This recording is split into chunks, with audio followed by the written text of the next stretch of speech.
El director de Cortejo Producciones, un hombre de teatro, empresario cultural, Eloy. Dramaturgo. Muchas gracias, dramaturgo, Eloy Abogado. Hernández, un gustazo tenerte aquí esta noche. Les recuerdo, estamos en Conéctate a la Casa Rafael Galván en esta serie de emisiones. Hoy es la segunda, mañana haremos la última. Si no entra el duende, de 7 a 9, ¿verdad? Sí, y bueno, pues estamos listos para entrar a esta segunda parte, que también es un tema vasto, ¿verdad? Vamos aquí recuperando el tiempo, ¿sí? Y, manos, también es como el caso del patrimonio con Antonio. ¿Por dónde quieren que empecemos? Lástima que ahorita no podemos tener la línea abierta así para que se escuchara las preguntas de la gente. Así, le quiero preguntar a Eloy. Bueno. Está feliz con el FONCA, Eloy, con los estímulos. Hoy protestaba el MOCAM por el de Fiartes. Sí. Porque se quedaron 36 millones de pesos sin asignar del de Fiartes. Y eso es terrible, porque está haciendo falta en tantas cosas, ¿no? Pero ordenando nuestro diálogo y dándote nuevamente la bienvenida y agradeciéndote muchísimo que estás con nosotros, Eloy, lo que te hemos propuesto es promoción cultural y estímulos a la creación. Promoción cultural visto como la labor fundamental de lo que es organizar actividades, ¿no? Oferta. Y luego lo que es la parte del estímulo a la creación, es decir, estas dos manos, digamos, de una parte de la... ¿Cómo ves el año en general para esto? ¿Por dónde quieres empezar? También te hacemos esa propuesta, vamos. ¿Quieres empezar por la parte de los estímulos, el FONCA, o quieres que empecemos por la parte formal de la...? No, mejor por estímulos, por si nos come el tiempo. Porque el otro no hay tanto, la realidad no programa muy bien, que digamos. Bueno, pues entonces, a lo mejor sí deberíamos empezar por ahí, pero bueno, venga, empecemos por el FONCA. Ok, ya directamente. Bueno, antes que nada, muchísimas gracias. Venga. Gracias por la invitación. Bueno, hablemos un poco sobre todo este año, de esta curva de aprendizaje que al parecer va a ser seccional, porque no hay ningún avance. Ahorita lo que estamos viendo, por lo menos, sí, efectivamente, lo que acaba de publicar MOCAM de los 36 millones, hace una semana, salió publicado ya, hay una cuestión que se llama EFIARTES, es un estímulo fiscal, es el único estímulo que se permite a la producción de artes escénicas, sea música, bueno, no solamente artes escénicas, porque también artes plásticas, danza, música, artes plásticas y teatro. Y se da una bolsa general de 150 millones para que se dividan entre estas cuatro artes, de acuerdo a que los productores o programadores o gestores, entonces ellos postulen, y este dinero al final del día será un estímulo. No es un dinero de Hacienda, bueno, sí va a ser un dinero de Hacienda, pero lo da un particular, sea persona moral o sea persona física. Pero esta vez de puro teatro hubo 60 postulaciones en este extraordinario, nos admitieron 19, quedaron 41 rechazados y se regresó una bolsa de 36 millones de pesos, a lo cual va a ser, pues suponemos, se le regresa a Hacienda para tal vez poder destinarlo quizá a otro tipo de programas sobre todo, pues como lo de jóvenes construyendo el futuro, etcétera, ¿no? Eso estoy suponiendo, pero es la bolsa más grande que está ahí. Ahora con lo que ha pasado realmente hacia el FONCA, pues el FONCA ha sido terrible ver que meten gente que el amiguismo está rebasando, ¿no? Este momento en el que soy 90% honesto y 10% incompetente, bueno, vengo a aprender, pago por aprender. Antes, el sexenio pasado, había gente que pagaban por aprender, pero bueno, y ahora estamos repitiendo la misma fórmula. Y perdón que interrumpa, es el tercer titular en un año. Así es como uno de los organismos que ha tenido más turbulencias, ¿no? Por decirlo así. Sí, y ahorita en el FONCA están tratando de tener un diálogo, pero el gran problema es que hay un gran problema principalmente, o sea, en las políticas públicas, por lo menos cuando yo estudié algunas en especialización, eso era un triángulo, que era el gobierno, el presupuesto y la sociedad civil. Y ahora en este sexenio de la sociedad civil desapareció un vértice del triángulo. Entonces, es un decreto o es populismo, porque si no hay dinero, entonces es demagogia. Entonces, eso nos está pegando. Y al final de cuentas, ahorita todo lo del FONCA, muchas eran asociaciones civiles. Claro, no eran las de Andrés Römer, ¿no? Que es precisamente la que pues están pagando justos por pecadores. Claro. Y ahorita la realidad es que está bien complejo. O sea, Y la pregunta es, bueno, ¿y nos tienen que ayudar a producir? ¿Nos tienen que dar becas a los creadores? Que hay una discusión de que, bueno, se quejan ellos, pero no se quejan los albañiles, pero no, son diferentes áreas, son diferentes cuestiones y es una obligación que tiene el Estado y está en la Constitución. El gran problema es que hay un desconocimiento de estos tres titulares, ha sido, como decía hace rato, son amigos de los actuales. O sea, se dan cuenta, casi todos salieron claustro de Sor Juana. Ah, sí, claro. Donde estuvo claramente Alejandra Fraustro. ¿No? Y pero hay casos peor aún. O sea, hemos hablado un poco de la maestra Lucina Jiménez, que es una experta en muchos temas. Yo creo que fue un parteaguas su libro del público en su momento, a nivel mundial. Ella ha defendido la nana, pero a partir de ahora hay un desconocimiento. No sé qué pasa cuando subes a un puesto que hasta pierdes memoria y pierdes lucha. O sea, yo me preguntaría, ¿qué pasaría si estuvieses de este lado y la nana sin poder tener recursos para subsistir? ¿Qué dirías? Claro. ¿Qué diría? ¿Cómo reaccionaría? ¿No? Ya sabemos que ya viene de... O sea, la realidad es que nadie es... Morena es, al final de cuentas, es el PRI, es el PRD, es equipos de Sari Bermúdez, equipo de... O sea, es muy raro el equipo nuevo. Y bueno, entonces realmente me pregunto, ¿entonces estos equipos son 90% honestos? ¿Están totalmente capacitados? ¿Les interesa realmente el tema? Y a mí la realidad, platicaba yo con algunos titulares antes de venir a esta entrevista, a esta plática, y la tristeza de que gente de muchos años, o sea, yo realmente abocado a la cultura llevo 10 años, o sea, totalmente abocado, pero gente que tiene toda la vida y me han dicho que ha sido el peor año. El peor año. ¿El peor año para el FONCA? Para todos. ¿O para la cultura en general? Digamos que lo que empañó muchísimo este primer año de gestión en la parte de estímulos a la creación, pues fue todo el conflicto que se desató al principio. O sea, desde el nombramiento que fue a principios de año, prácticamente. Rodríguez, en fin, ha habido como como dicen, como una guerra de baja intensidad, pero permanente, ¿no? Que sí, muchos llegamos a pensar que a lo mejor la idea era desaparecer el fideicomiso o mandato que rige al FONCA, porque ustedes saben que el FONCA no es formalmente una dirección general, es un instrumento financiero que se creó en la época de Salinas, etc. Es un decreto. No, es un mandato, es un fideicomiso. Sí, por eso no forma estructuralmente parte, cuando se crea la Secretaría de Cultura, rápido, recuerden, o sea, en el organigrama, bueno, de hecho, si ves el organigrama no aparece. No. ¿A qué voy? O sea, parecería que había una primera intención en esta idea que el presidente dijo, vamos a acabar con todos los fideicomisos, o sea, porque han sido un nicho de corrupción. ¿Sí? Bueno, entonces la reacción de la comunidad frena la autoridad. Entonces esto empaña muchísimo al FONCA. A Adriana Concevic está terminando el año. La prueba vendrá el año que entra si son capaces de reponer todo esto. Ahora, en esencia, no cambió nada en el FONCA, ¿cierto? No, aunque se hicieron mesas de trabajo. Hubo mesas supuestamente. De trabajo. Sí, pero no hubo ningún cambio sustantivo. No, a ver, pero el punto es que esas mesas de trabajo, ¿no? Eran para eso, ¿ok? Eran para... Pero no hubo. Uno piensa que fue más bien como un desahogo colectivo, esas mesas de trabajo, a fin de cuentas. La realidad estaba vacío. O sea, era muy poca gente la que estuvo ahí. Y centralizado todo. Pero cuando se hicieron esas mesas de trabajo, incluso Marina Núñez, ¿no?, que estaba en ese momento, anunció que en 2020 habría otras mesas de trabajo donde lo que se discutiera sería vinculante. Ya no se ha vuelto a mencionar. Algo que se acordó era para jóvenes audiencias.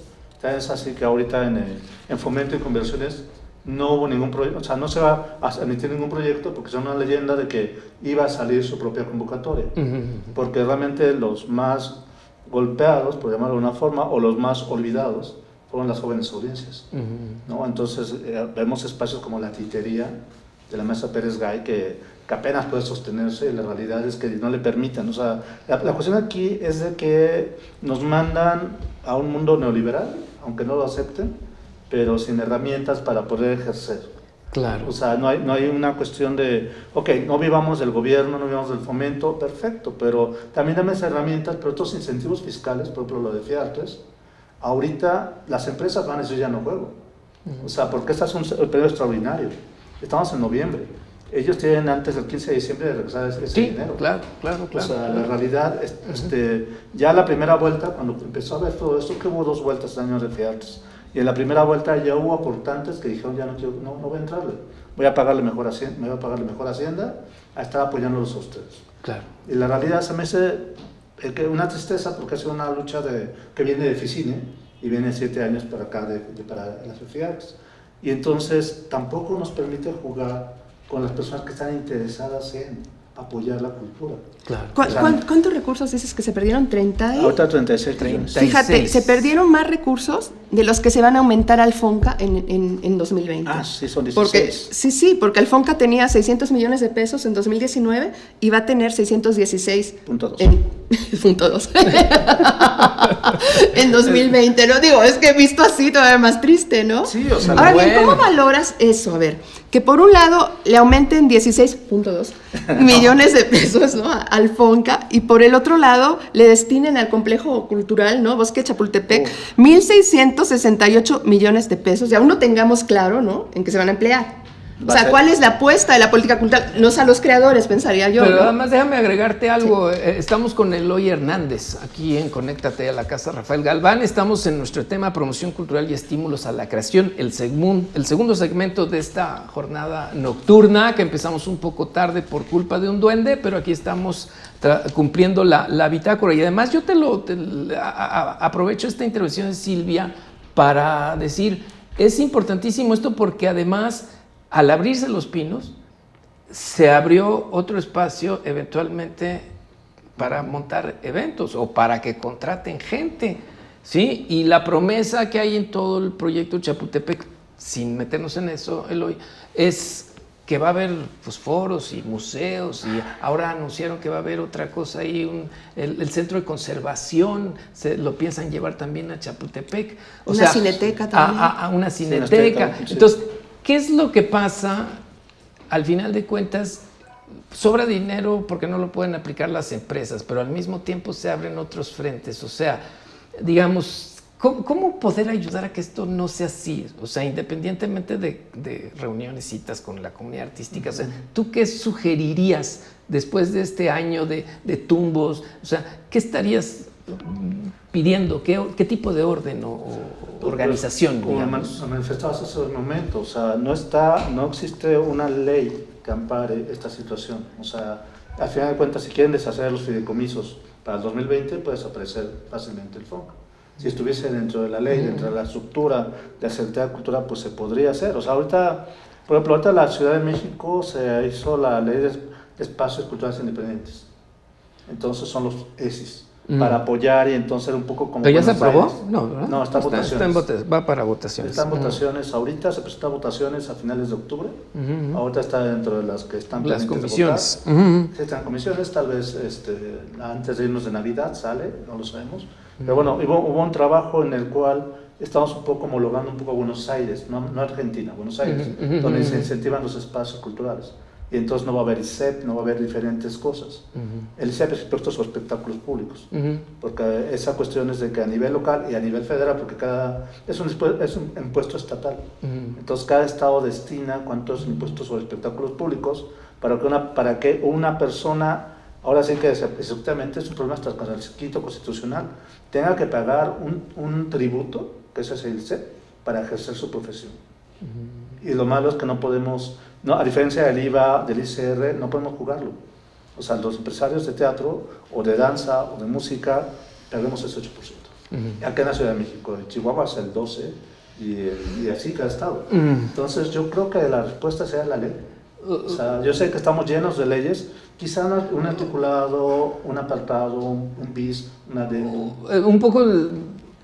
No sé si... Pero una ley de mecenazgo, por ejemplo, que también se ha hablado, ¿no? Que se está discutiendo, pero no se llega a nada. Oye, pues es de teatro, el presidente de la Comisión de Cultura de la Cámara de Diputados es hombre de teatro, Sergio Mayer. Sergio Mayer, sí. Y prometió, bueno, no prometió, pero estuvo sondeando que una ley de pero es que se mencionan este tipo de proyectos, pero luego ya es total silencio. Ahorita ya no sabes en qué va, si lo dejaron, qué... Ahorita las artes escénicas parecemos AA los miércoles de 11 a 1. Tenemos nuestras sesiones para la ley de artes escénicas. Claro, además ley de artes escénicas. La ley de artes escénicas. Sí. Y justamente tenemos la junta el próximo lunes, directamente, precisamente con la comisión, para aterrizar cosas, porque si no vamos a seguir... Oye, ¿y no sería más sencillo decir, no te metas en medio, compadre?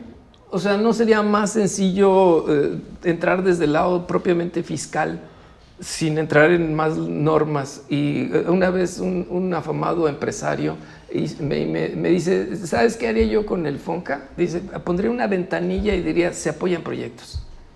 Nada más, con la pura confianza, usted presenta un proyecto y nosotros le damos el recurso. O sea, desaparecemos oficinas. Volvemos esto como un órgano intermedio en el cual lo que menos importa es el aparato institucional para definir quién es el bueno para ganarse una beca, sino la eficiencia del proyecto de manera mucho más concreta. Eso pero, muy bien, pero... digamos, lo que quiero decirte es si parte de la solución de un año traumático no tendrá que ver mucho con simplificación de procesos, de normas, digamos, una ley podría ampliar la complejidad en lugar de disminuirla. No sé si la solución de la promoción cultural en general es facilitarle al artista la chamba en lugar de complicársela. No, pero por ejemplo, una ley de mecenazgo de incentivos fiscales, incentivos a la producción, yo creo que esa parte no existe, es la realidad, no la tenemos. El único apartado que tenemos es el EFIARTES, y en la cual la realidad es que también es muy complejo levantar proyectos y uno como productor jamás va a tener una beca del Sistema Nacional de Creadores. Claro, suponiendo que va a seguir viviendo el FONCA, ¿no? Porque igual desaparece el FONCA y se acabó el Sistema Nacional también. Pero aquí la realidad es que sí es necesario la incentivación, permitir, México es como otros países, y puede ser desde el estilo neoyorquino, que es literalmente de acuerdo a la persona que tiene la capacidad económica, vamos sabiendo qué incentivo tienes, o tipo brasileño, que esa bolsa, bueno, antes de toda la situación que está viendo por sí, pero jurídicamente hablando, esas dos bolsas. Una bolsa donde sí tienes que conocer al empresario y una bolsa donde no. Simplemente el empresario va a destinar sus impuestos y hay países como Costa Rica donde el incentivo es, tú me das 10% de tu impuesto sobre la renta y yo te deduzco 11%. Y entonces sí me estás incentivando. Pero acá me estás hablando de una incentivación en el EFIARTES y al final de cuentas lo que hacemos es que esas empresas ya no les interese. Porque aparte es todo problema. O sea, tienen que entregar obviamente su declaración anual, tienen que entregar toda una serie de documentos, su clave, o sea, obviamente desde su contador, con toda su fiel. O sea, para permitirse para participar en la cultura. Claro. También ellos que ganan, aparte de ser una empresa socialmente responsable, ganan en tener publicidad sin invertir nada y sin poner un riesgo de capital como patrocinador, porque al final de cuentas ya tendrán boletos para sus trabajadores o para sus clientes, ya tendrán, el logo es lo de menos, pero ya tendrán experiencias escénicas en las cuales participen o artistas que hagan meet and greet, etc. Sin nada más que pagar sus impuestos. O sea, es incentivarlos. Y aquí la realidad es que cuando estaba abierta la ventanilla para EFIARTES, en una mañanera el presidente inmediatamente dijo que sacaban los incentivos fiscales. Y entonces en la tarde, Frausto ya tuvo que hacer, no se refería a nosotros. Digamos que teníamos cierta esperanza en que esa afirmación, Silvia, fuera dirigida como uno pensaba al principio, porque eran los días en los que salió toda esta denuncia sobre las orquestas financiadas a lo de Salinas y sus negocios, ¿no? A mí me gustaría en estos minutos que quedan dos visiones tuyas más sobre los grandes dilemas y desafíos que se han vivido este año en materia de difusión. Ya vimos la parte del FONCA, lo que puede representar el Centro Cultural Los Pinos, pero tenemos 25 años del Centro Nacional de las Artes. Una ceremonia deslucida, digamos, como con pocas ganas, cuando fue en su momento un proyecto central. Sí, y tenemos lo que ha pasado con la producción de teatro y de danza en el propio Instituto Nacional de Bellas Artes y Literatura. ¿Cómo ves estos escenarios? Pues la realidad es que aquí quizá ya no van a programarme en el INBA, pero lo siento mucho, pero la realidad en el INBA al contrario, te va a ir muy bien. La cuestión es que ya no los necesitamos. De toda la cartelera que se ve, nada más hay 2 proyectos de producción para niños, 2 para jóvenes, 2 para adultos. 2 coproducciones, o sea, nada más al final de cuentas tienen 12 proyectos. Todo lo demás lo somos los productores. Todo lo demás lo tenemos a costo y riesgo de nosotros. Y ellos, al final de cuentas, dan números a partir de nuestras actividades y nuestro riesgo de capital. Y al final de cuentas vemos así de que, vas a anotar la numeral en diciembre. Tantas funciones, tantas obras de teatro, y la realidad es que nos albergaron. Y ahorita, al momento, una exageración, lo de EFIARTES, a la gente que tiene Fiartes ya les quieren cobrar 40% de la taquilla y el 60% para uno. O sea, al final de cuentas, uno en el Fiartes es un gran administrador de hasta por 2 millones, pero yo no me puedo contratar. O sea, yo soy el que ejerzo ese presupuesto, mi ganancia va a ser la taquilla. Y ahora en el IMA quieren quedarse con el 40% de la taquilla.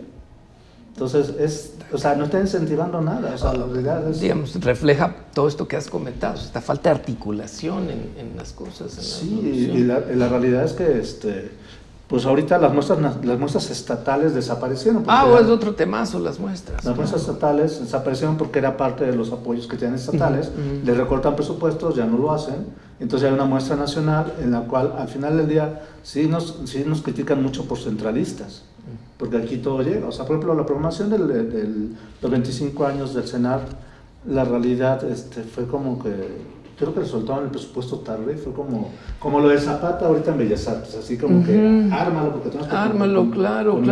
Yo no sé, Silvia, pues a nosotros nos tocó vivir más de cerca todo eso. Yo lo que veía en este tema del Centro de las Artes era, por un lado, que el proyecto original dejó de ser desde hace mucho tiempo. A alguna gente le dijo que era, al final de cuentas, una casa de la cultura grandotota, muy bonita, ¿no? ¿Por qué? Porque al final no se dio la suma que se implicaba entre las escuelas de educación artística profesional. O sea, sabemos que la intención era que estas escuelas se desprendían de Bellas Artes para crear otro concepto diferente y, digamos, en ese sentido, alimentar a la vida cultural del centro a partir de la producción de las escuelas. O sea, para eso las pusieron. Sabemos que el divorcio está prácticamente... Tú revisas la programación del Centro de las Artes y bueno, sí, ponen cosas en el teatro que tienen ahí, donde bailan, etcétera. Pero también me sorprendió porque finalmente Lucina Jiménez fue directora del Centro de las Artes. No estuvo y además, bueno, trabajó con Rafael Tovar.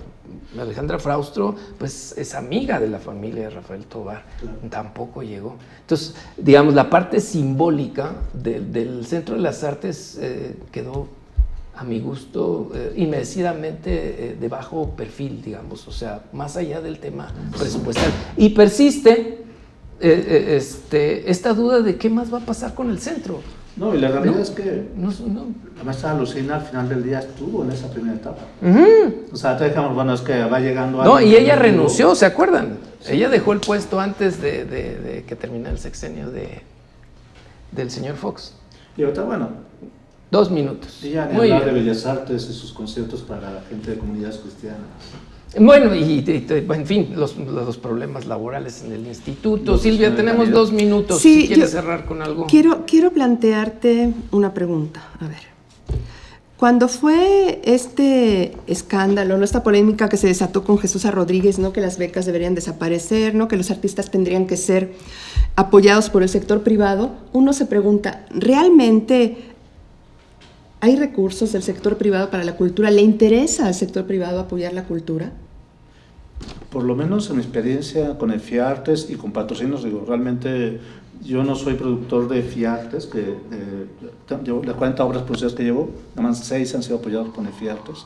Todo ha sido con patrocinio, con el Estado y con mi dinero. Y la realidad sí hay un interés con las empresas. Pero también ¿qué hay de intercambio? ¿Qué me puedes auxiliar?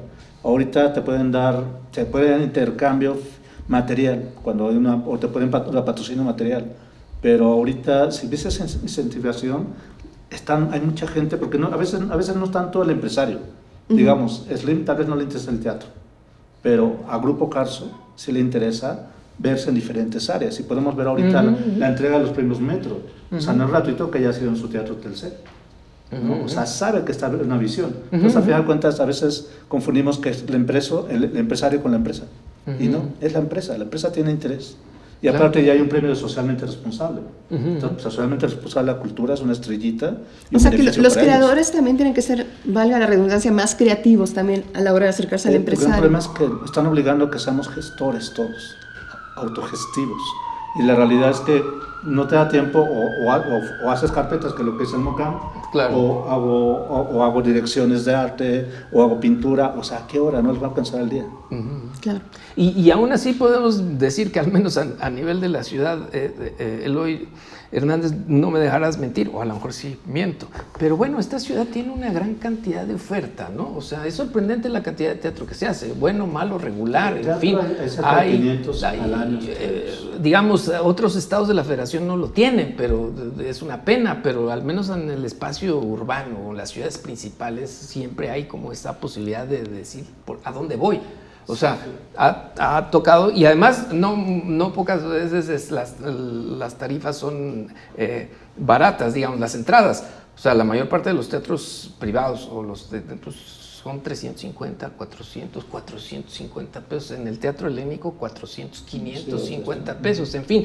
Entonces, hemos llegado al final de este segundo segmento de esta noche aquí en la Casa Rafael Galván, en este programa Conéctate a la Casa Rafael Galván, que con motivo de los 12 meses del primer año de gestión del presidente Andrés Manuel López Obrador y en particular de todo lo que ha pasado en nuestro ámbito de la cultura, pues hemos invitado en este caso a Eloy Hernández para hablar sobre promoción cultural y estímulos a la creación. Hemos repasado un sinfín de temas, sin duda, que construyen gran parte de la problemática, pero también finalmente de la vitalidad que tiene este país en tantos ámbitos. Y unos minutos antes estuvo con nosotros Antonio Díaz con el tema del patrimonio cultural, y ahora vamos a despedir a nuestro amigo Eloy. Te lo agradecemos muchísimo, Silvia. Muchas gracias. Sé que va a tomar la estafeta Angélica Velleira, que ya está ahí dispuesta, lista ya para